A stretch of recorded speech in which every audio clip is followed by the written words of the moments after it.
Tirupati sub collector కార్యాలయం ఎదుట ఆందోళనలో పెట్రోల్ ఒంటి మీద పడి అస్వస్థతకు గురైన పులవర్తి నానిని చంద్రబాబు పరామర్శించారు. దొంగ ఓట్ల వ్యవహారంపై చర్యలు తీసుకోవాలని కోరుతూ పులవర్తి నాని కొంతకాలంగా నిరసన చేపట్టారు. చంద్రబాబు ఇప్పుడు దానికి సంబంధించి మీడియాతో మాట్లాడుతున్నారు. లైవ్ లో చూద్దాం. ఫోటో సిమిలర్ ఎంట్రీస్ చూస్తే 14,000 ఉన్నాయి. దాంట్లో మీరు చూస్తే ఇది ఒక ఎగ్జాంపుల్. సంగీతం హరి హరినది సంగీతం హరి అది వచ్చి హరి సంగీతం సంగీత హరి. ఈ ఫోటో చూడండి, ఒకటి తిరుపతి ఒకటి చంద్రగిరి. తిరుపతి ఓటుని దీంతో మార్చేసుకున్నారు. ఇంటి పేరు వెనకాల పెట్టారు, ఒక దాంట్లో ముందు పెట్టారు. ఇది ఒక కేస్, ఇది ఒక ఎగ్జాంపుల్. అదే మరి ఇంకో పక్కన చూస్తే శ్రావ్య దోవాల శ్రావ్య చంద్రగిరి కాళహస్తి. అంటే ఎంత బరిదెగిచ్చేశారంటే అంత బరిదెగిచ్చారు. ఇంకొక ఓటు ఇక్కడ మల్లంగుంట్ల మహేష్ పీలేరు. మల్లంగుంట్ల మహేష్ కోర్టు బ్లర్ చేసి చంద్రగిరి. ఇదేం చేశారు, బ్లర్ చేశారు. అంటే బ్లర్ చేసి ఓట్లు మార్చేశారు. అదే మరి ఇంకో ఒకటిని కాదు, అన్నీ ఇదే మారిగా. ఇంకో పక్క తిరుపతి చంద్రగిరి. ఇది నందిని పసుమూర్తి నందిని పసుమూర్తి చంద్రగిరి తిరుపతి రెండు బ్లర్ చేసేసారు. ఇంకా ఇది చూసే పని లేదు, ఈ పేరుతో వెళ్ళిపోతారు. అంటే ఆఫీసర్స్ ఏ లెవెల్లో కొల్లుడయ్యారంటే ఆ లెవెల్లో కొల్లుడయ్యారు. అదే ఎన్నికల కమిషన్ అడిగింది. ఇవి మీకు తెలియకుండా మీ రిటర్నింగ్ ఆఫీసర్ యొక్క కోడ్ నెంబర్ వాళ్ళకి ఇచ్చి వాళ్ళు డైరెక్ట్గా ఎంట్రీ చేసే పరిస్థితికి వచ్చారు. వాళ్ళు దొంగతనంగా వాళ్ళు ఎంట్రీ అయ్యి దొంగతనంగా చేస్తే వాళ్ళపైన యాక్షన్ తీసుకుంటాం, అది కూడా నేరమే. కానీ మీ యొక్క పాస్వర్డ్ వాళ్ళకి ఇచ్చి వాళ్ళు డైరెక్ట్గా ఎంట్రీ చేసుకునే పరిస్థితి వస్తే వేర్ ఆర్ వి గోయింగ్? మీరు కూడా దీని మీద కొల్లుడైనట్టు అవుతుందని చెప్పి చాలా స్పష్టంగా కూడా వార్నింగ్ ఇచ్చారు. మల్లగుంట్ల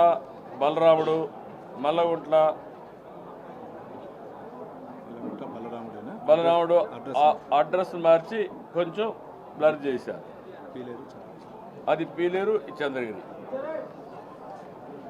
ఇలాంటివి ఇది చంద్రగిరి తిరుపతి కాళహస్తి తిరుపతి చంద్రగిరి తిరుపతి. ఈ చుట్టుపక్కల ఉండే అన్ని కాన్స్టిట్యూన్సీలు చేశారు. ఇది కాళహస్తి, ఇది సత్తివేడు చంద్రగిరి. ఈ పేరైతే సతీష్ కుమార్ అల్లంపాటి చంద్రగిరి సత్తివేడు. అంటే సత్తివేడు నియోజకవర్గం కూడా తీసుకొచ్చి పెట్టారు. ఇది బూతుల్లో కూడా ఎక్కడుండే బూతుల్లో కూడా మార్చారు. మళ్ళా Manikanta Munagala booth number 228, booth number 226 Manikanta Munagala. ఇట్లా బూతులు మార్చారు, కాన్స్టిట్యున్సీలు మార్చారు. ఇష్టానుసారంగా వీళ్ళు ఇష్ట ప్రకారం చేసే పరిస్థితికి వచ్చారు. ఇక్కడ అన్నీ తయారు చేసేసారు. వరిశెట్టి గురవయ్య ఆయనది తయారు చేసి వరుసగా ఆ పేరుని 3 బూతులు వేసేసారు. నెంబర్లు మార్చేసి 3 బూతులు వేసేసారు. అంటే మామూలుగా డెకాయిడ్స్ కూడా జరిగే మరి పనులు.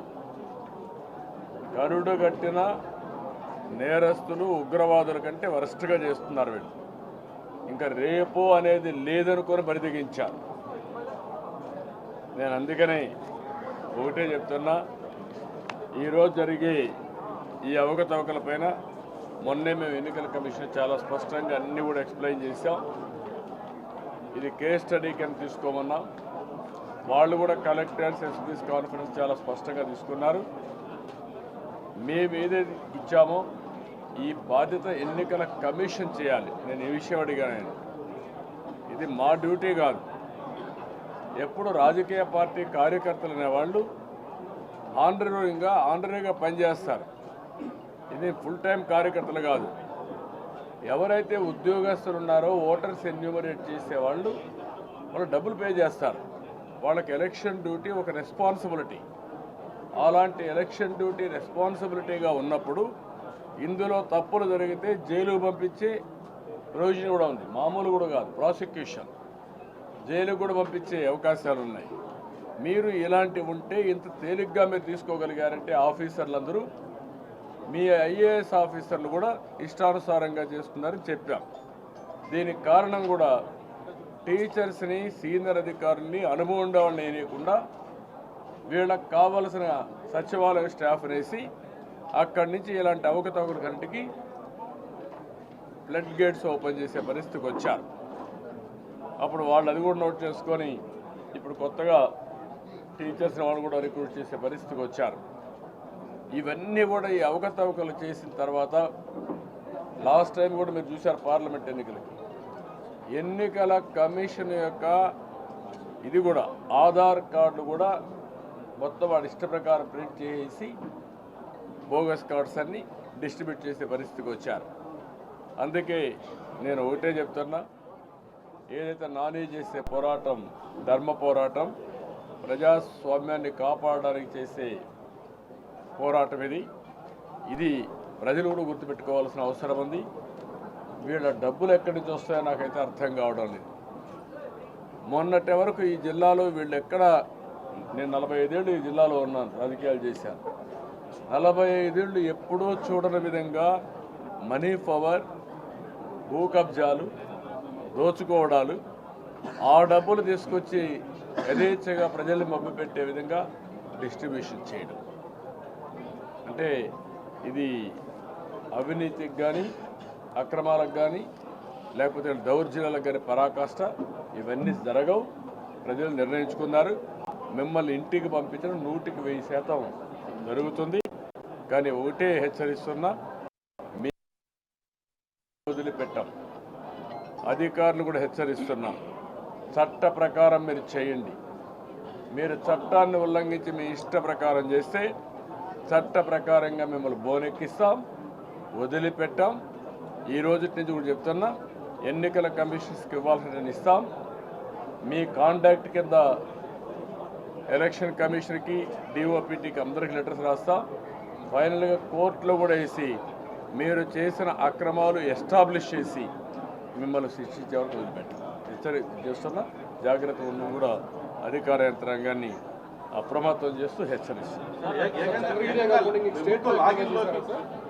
ఇలాంటివి ఒక 8-9 కాన్స్టిట్యూన్సీలు బ్లంట్గా మరీ టూ మచ్గా చేశారు. అవన్నీ కూడా తీసుకుంటున్నాం. మేము ఎన్ని విధాలుగా ఒక రాజకీయ పార్టీ ఎన్ని విధాల నా లైఫ్లో ఇది 10వ ఎన్నిక. బీ క్లియర్, ఇన్ని ఎన్నికల్లో ఎప్పుడు నేను చూడలేదు అంత అవకతవకలు చేస్తున్నాను. మీరు నేను తొందరగా చేస్తాను.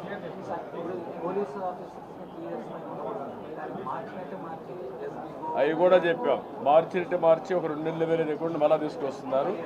అవి కూడా చెప్పాం. అన్నీ కూడా డీటెయిల్స్ ఇచ్చాం. ఎప్పటికప్పుడు మేము ఎలక్షన్ కమిషన్ కూడా చెప్తాం. అవన్నీ కంట్రోల్ చేస్తాం.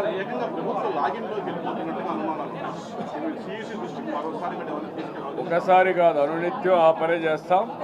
మీరు చెప్పినది కరెక్ట్. లాగిన్ పాస్వర్డ్ వాళ్ళకి ఇచ్చేశారు. వాళ్ళు ఇంట్లో కూర్చొని ఎంఆర్ఓ ఆఫీసులో ఎట్లయితే పనిచేస్తున్నారో ఆ విధంగా వాళ్ళే పని చేసుకుంటున్నారు. ఇష్టానుసారంగా ఫామ్ 6, 7, 8 ఏ దోశలు కొట్టేస్తున్నారు. అది క్లియర్గా ఎస్టాబ్లిష్ అయింది. గూగుల్ కంప్లైంట్ చేసింది. అవన్నీ కూడా మొత్తం ఎన్నికల్లో వాలంటరీ వ్యవస్థ ఉండదని చాలా స్పష్టంగా వాళ్ళు రిపీట్గా చెప్పారు. నేను వాళ్ళకు కూడా చెప్తున్నా, మీరు ఇన్వాల్వ్ కావద్దండి. ప్రజలకు మేలు చేయడం వరకు మీరు ఉండండి. మిమ్మల్ని మేము గౌరవిస్తాం. కానీ ఇన్వాల్వ్ అయ్యే ఒక పార్టీకి మాత్రం పనిచేస్తే మాత్రం కరెక్ట్ కాదు. మిమ్మల్ని పట్టిస్తాం, దానిపైన పనిష్ చేపిస్తాం.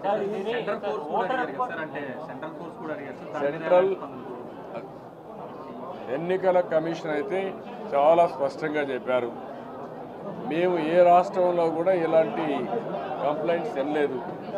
First time we are hearing. నేను ఒకటే చెప్పాను, తెలంగాణలో మీరు ఎలక్షన్స్ కండక్ట్ చేశారు, ఏమైనా కంప్లైంట్స్ వచ్చాయా? ఏమీ రాలేదు. అక్కడ ఎందుకు రాలేదు? అక్కడ ప్రభుత్వం కూడా ఇలాంటి తప్పుడు పనులు చేయలేదు.